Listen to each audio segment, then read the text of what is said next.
That man saved my son's life. And I didn't even realize my son was missing. It was early June 2017. I was taking a road trip with my 9-year-old son, Tom, to West Virginia to visit family. It had already been a long and stressful drive. My car didn't have working AC at the time, and the heat that day was unbearable. By the 6-hour mark, both of us were exhausted and irritated. We had left later in the day, so we were still on the road after dark. I think it was around 9 p.m. when Tom started complaining that he needed to use the bathroom. There was already tension in the car, and his constant complaining turned into a small argument between us. It was about personal stuff I'd rather not share. After that, we both just stayed quiet. A minute later, I saw a blue rest area sign fly past us on the interstate. So I veered off and pulled into the rest area. It was small, just a little building with 2 bathrooms, a couple of vending machines, and a few benches. That was it. No other cars nearby, except one big white pickup truck parked close to the building. Tom jumped out of the car and ran straight to the bathroom. I left the engine running since I knew he'd be back quickly. We were still silent after the argument. I wanted to say something to him when he came back, but I didn't know what to say, so I just sat there. About a minute later, the back door opened. I assumed it was Tom. Without turning around, I just started driving again. As I pulled out, I noticed the white pickup truck leaving too. It got behind me. Then we both merged back onto the interstate. I moved into the left lane. The pickup followed. I sped up a little. He sped up too. Then he started flashing his headlights. I switched to the right lane. He switched too, still flashing. At that point, I thought he was just an aggressive driver, so I slowed down. He sped up in the middle lane and pulled next to me. He rolled down his window and started yelling something. I couldn't hear him. He kept pointing at my car. The guy looked creepy, sketchy, like someone you wouldn't want to deal with at night. He motioned for me to pull over. In my head, I was already preparing to floor the gas if he tried anything. But I pulled over onto the grass. The pickup stopped behind me. The guy jumped out and ran toward my car. I immediately put the car back in drive, ready to speed away. Then he screamed, "Wait!" He reached my window and pointed to the back seat. "That's not your kid." I froze. "What?" I said. He shouted again, "That's not your kid that got in your car." At that exact moment, the back right door opened. I turned around and saw a tall man stepping out of my car. Not Tom, a fully grown man. He jumped out and ran straight into the woods. I got out of the car and screamed at him, but he was already gone, disappeared into the darkness. I turned back to the pickup driver and thanked him, but then a terrifying thought hit me. Where was Tom? I jumped back into my car and drove across the grass straight back to the rest area. The pickup driver followed me. We got there in less than 30 seconds, and there he was, Tom, standing outside the bathroom, confused. He got back into the car and asked what was going on. I explained everything, almost out of breath. The pickup driver explained too. We both thanked him again. Then he drove back to his parking spot like nothing happened. Tom was curious about everything, but I was disturbed, deeply disturbed. The rest of the ride, we talked the whole way to calm ourselves down. When we reached family, we told them everything immediately.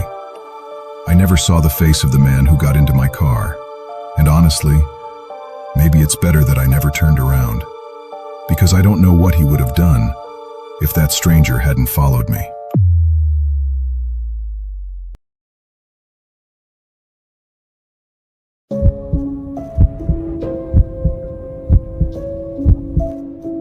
We thought it was just a normal road trip, but someone was following us the entire time. And the worst part? He wasn't a stranger. He was someone we knew. A few months ago, my friends and I planned a weekend trip to a beach town. Nothing crazy, just a break. 5 of us went. Jake was driving, Ryan had control of the music, and in the back were me, Alex, and Daniel. The car was cramped, bags everywhere, energy drinks rolling under our feet. But the vibe was good. We laughed, argued over songs, talked about random things. It felt like one of those trips you'd remember forever. After about 2.5 hours, we finally reached the town and immediately ran into a problem. Parking. Every street was full, every lot packed. Cars, people, noise, everywhere. We spent nearly an hour circling, getting more and more frustrated. Just when we were about to give up, Jake convinced someone to let us use their driveway. We grabbed our bags, joking about how lucky we got. Everything felt normal. Everything felt safe. Until the store. We were walking back from a small convenience store, carrying snacks and drinks, when Ryan suddenly slowed down. I looked at him. His expression changed. Confusion, then discomfort. That's when I saw him too, standing on the sidewalk, hands in his pockets, watching us. It was Ethan. No one invited him. No one told him we were coming. We hadn't even spoken to him in weeks. Yet there he was. He fell in behind us like he had always been part of the group. Jake leaned toward me and whispered, "Why is he here?" No one answered, because no one had an answer. After a few minutes, Ethan spoke. "Why do you guys look so surprised?" We ignored him, kept walking, but the tension was building. When we reached the apartment, things got worse.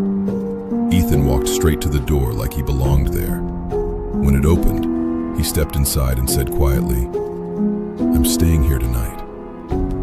Everything stopped. Jake pulled him aside immediately, told him to leave, told him this wasn't okay. Ethan didn't argue. He just stared at us for a long, uncomfortable moment. Then he turned and walked away. We thought that was it. We were wrong. That night we joked about it, tried to shake it off. Someone mentioned Ethan used to track Jake's location. That's when it clicked. He didn't show up by accident.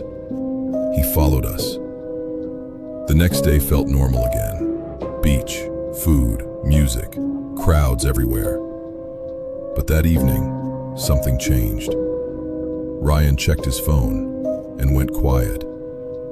His face went pale as he turned the screen toward us.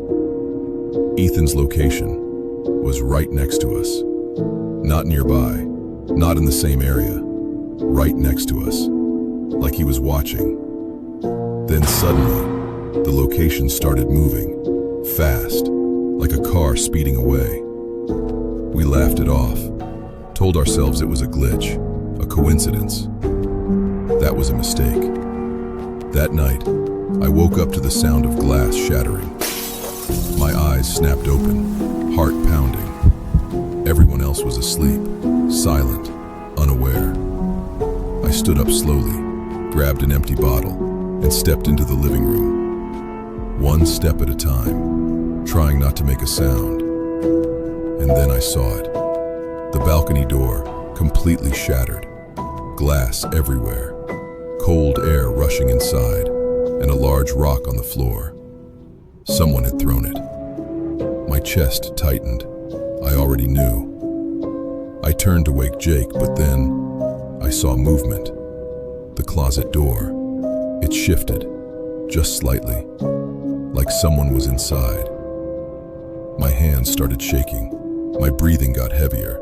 I backed away slowly, went to Jake, shook him awake, and whispered, "Someone's inside." We walked back together, carefully, quietly. But when we reached the living room, the closet door was open, empty. Jake stepped closer, looked inside, then froze. He reached in slowly and pulled something out, a large kitchen knife. My stomach dropped. Ethan had been in there, hiding, waiting for one of us to open that door. If I had opened it first, I might not be here. We woke everyone up, called the police, searched everything. But Ethan was gone, vanished.